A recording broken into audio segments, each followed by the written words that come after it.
And we start to see, as soon as we start taking up these practices, how often the body is doing things on automatic and the mind is barely even aware that this is going on. You want to guess what the leading cause of admissions to emergency rooms on Sunday mornings is in Manhattan? It's not therapy, Okay, you got it. Bagel cutting incidents. It's really true. It's bagel cutting incidents. So we do a lot of breaking, spilling things, cutting through fingers, all this kind of stuff. It happens because we're not paying attention. Think of if you've had an automobile accident or something. How often is it that it's actually mechanical failure of the vehicle? You know, it's almost always the nut behind the wheel, which is the problem. And it's because we're not very attentive.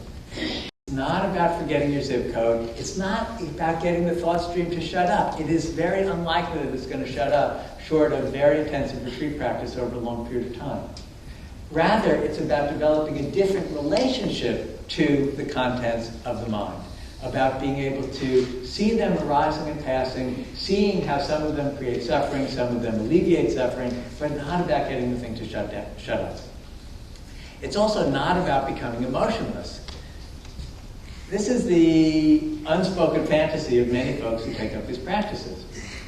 After all, people don't tend to take up meditation practice, or for that matter, go into psychotherapy, take up yoga, some other kind of self-improvement or awakening practice. People don't tend to do that when they've just gotten promoted, fallen in love, and won the lottery, right? People tend to do this when they're in distress of some sort, and the fantasy is this will make the painful feelings go away. These practices are not actually about making the painful feelings go away. These practices, as we'll discuss a little bit later, are about changing our relationship to the painful feelings so that, paradoxically, through opening to the painful feelings, we actually suffer less. We'll talk more about that shortly. They're not about withdrawing from life. Even though these practices were refined by monks and hermits and other renunciates, they're actually about living life much more fully, being more engaged. They're not about seeking bliss, nor are they about escaping pain. What I'm trying to do is find a posture in which your spine is more or less erect. And allow your eyes to close, your feet to be on the ground.